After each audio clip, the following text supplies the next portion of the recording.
څلورم سبب مؤمنانو په زنا کې د واقع کېدلو لوی خطري سبب هغه الخلوه د پردو زنانه سره یوازیواله کول. او نن سبا دا شی شروع شوی دی او عقلمن خلکو ته د دې فسادات معلوم دي. نن چې یو زنانه بازار ته یوازې روانه ده او د ډاکټر سره یوازیواله کوي، تاسو فسادونه ولیدل. نن چې یو زنانه بازار ته روانه ده او د ټوټو دکاندار سره یوازې کینی او پاتې، تاسو فساد ولیدل.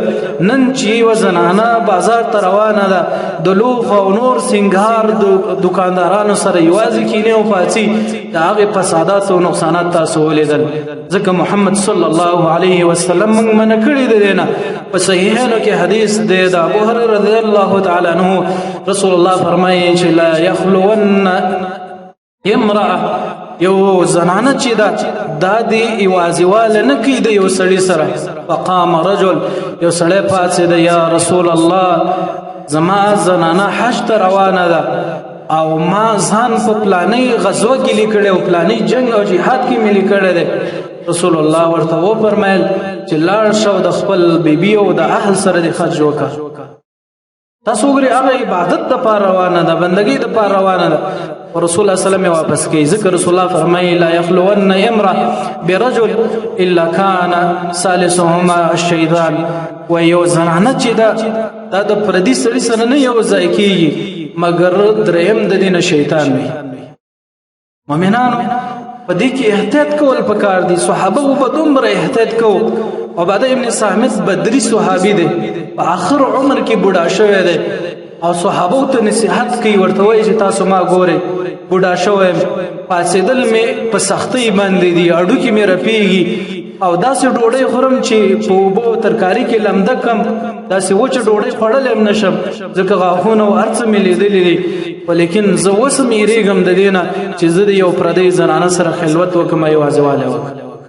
خلکو سره د دین فکر، ایمان فکر پکې و، د آخرت فکر پکې و. نن چې یوه زنانه یوازې بازار ته روانه ده او د دکاندار سره خلوت کوي، او نن سبا دکاندارانو د هغې دپاره د پردې ځایونه جوړ کړي دي، په هغې کې یوازې د هغې سره کینی او پاڅي. آیا دا زنانه به روغه پاتې شي او دا سړی به روغ پاتې شي؟ کلا وحاشه، هېڅکله دا روغ نه پاتې کېږي. ځکه زموږ نبي محمد صلی الله علیه وسلم د دې ډاکټرو ځکه یې دا خبره کړې وه، په دې کې فساد نه وی او نقصان نه وی، دا خبره یې به نه کوله.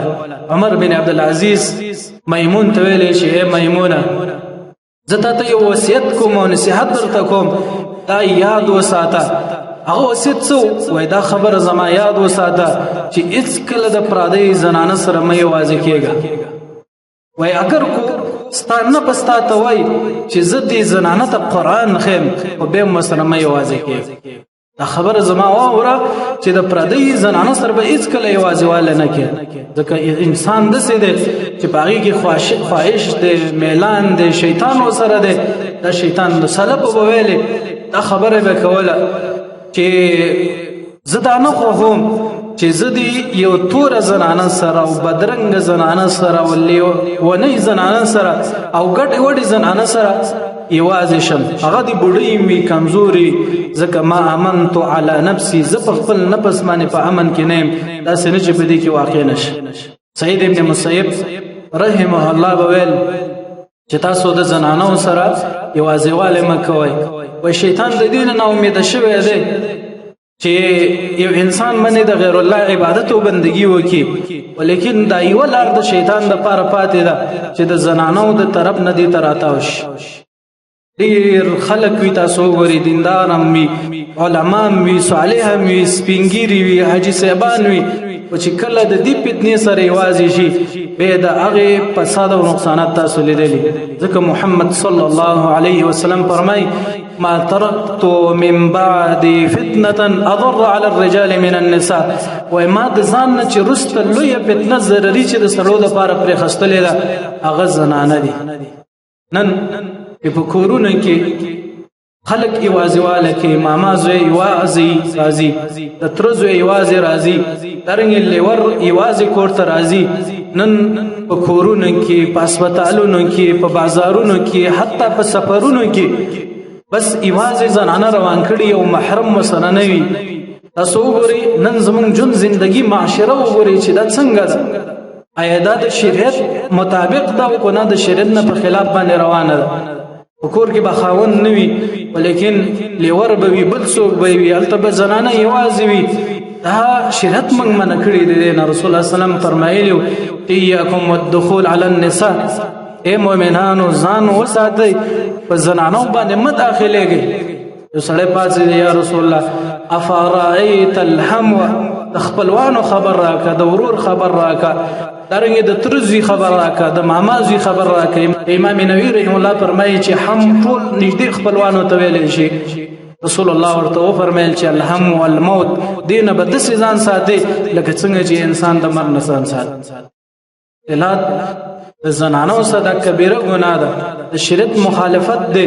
باید چې یو سړی د دې نه ځان وساتي. سید ابن مسیب رحمه الله ویل زما جون زندگی 4 کاله ته رسیدلې ده او هیڅ خواهش نه لرم، ولیکن وسم د زنانو نه یریږم، د دې د فتنې نه یریږم. یو سړی ځوان وي، طاقت کی وي او قوت کی وي، یو جنۍ او زنانه ځوان وي او طاقت کی وي، یوازې بازار ته ځي، یوازې د دکاندار سره کینی، یوازې د ډاکټر سره کینی، یوازې سفرونه کوي او د ډرایور سره کینی، یوازې په کور کې ده. نو د دې زنانه تاسو څه فکر کوئ چې د دې حال او ژوند او زندگی به څه وي؟ مؤمنانو ډیر عابدان خلک چې 80 کاله 90 کاله بندگی کړې وه، ولیکن چې کله خلوت پیدا شو، واځواله پیدا شو، په دې فتنه کې واقع شو، عبادتونو او بندګیانو سلوي وړ. برسیسا په نامه باندې یو راهب، مشهور قصه ده، وهب ابن منبه رحم الله ذکر کړی ده. ټول شپه ورځ به په عبادت خانه کې عبادت کو، ولیکن یو 4 رونو او خوري او بیماری ده لبډیر او دی به دموله نه پدې کې د دې سره په گاوند کې وسوله. د سب هر وخت کې راځو موږ به jihad ته زو د خور بن کړي، نو چې کله د دې سره وسوله دا غي سره خبرې پیدا شو، دا غي سره یوازواله پیدا شو، یوازواله نه رستا بدکاری او بدپیلی پیدا شو، دا غي نه رستا د زنانه قتل او معشوم قتل پیدا شو، دا غي نه رستا دا راهب کافر شو، شیطان ته سجده وکړه. دا د دې ګناه د وجه نه ولې ځکه چې خلوت پیدا شي. نن چې ته د یو پردی زنان سره خلوت کې، په گاډي کې، په دکان کې، په کور کې، د خلوت د صورتونو یو صورت هم ده چې په موبایل کې د زنانو پردو زنانو سره خبرې کول، دم خلوت د یوازیواله د کبیره ګناه ده. شریعت د دې نه مخالفت کړي. ابن عثیمین رحمه الله به چې کله یو زنانه د هغې نه د مسلې پوښتنه کوله په مجلس کې به ناستو، د هغې ټلیفون اواز به یې اوچت کړ. ولې؟ ځکه چې دا زنانه کیدی شي یوازې، او زه یوازې د دې زنانه اواز اورم او دارنګې بل څوک یې نه اوري، نو دا په خلوت او یوازیوالي کې راځي. نن چې د خلک د پردو زنانو سره خبرې کوي، د خلوت د ګناه ده. باید چې مؤمن د دې نه ځان وساتي. مؤمنانو د خپلو کورونو تفقد او دارنګې تلاش وکوئ، د خپلو بیبینو تفقد او تلاش وکوئ، د خپلو لورګانو او د خویندو تفقد او تلاش وکوئ. دا یوازې بازارونو ته ځي، یوازې دکانونو ته ځي او هلته د دکاندار سره یوازې خبرې کوي، آیا دا به د فتنې نه بچه پاتې شي؟ کله وحاشه. په دې دکانونو کې نن سبا چې په دې کلو کې چې کم ټوټو دکانونه جوړ شوي دي او د سنگار دکانونه جوړ شوي دي او زیاتره داسې دکانونه چې پردې مردې ورته اچولي، دا ټول د زنا او د فحشا او د بېحیايي جړله ده. د وخت حاکمان له پکار دي چې دا ځایونه بند کړي او دغه پردې ټولې کړي او دغه پناهګانې ټولې کړي، ځکه دلته فسادات کېږي، دلته مشکلات دي. دلته باید یو زنانه ډاکټر ته ځي، محرم ولري، دا قیدونه ولګولی شي، ځکه چې په معاشره کې چې کله زناونه ډېر شي د الله رب العزت عذابونه به نازلېږي، بلایا را نازلېږي، مصیبتونه را نازلېږي او داسې مشکلات را نازلېږي، امراض به د هغې انتها نه وي. نو مؤمنانو د خپلو کورنۍ تفقد وکړي، خپل اهل په دې باندې قانع کړه چې یوازې به هېڅ چېرته نه دی، شریعت د دې نه موږ منع کړی وي.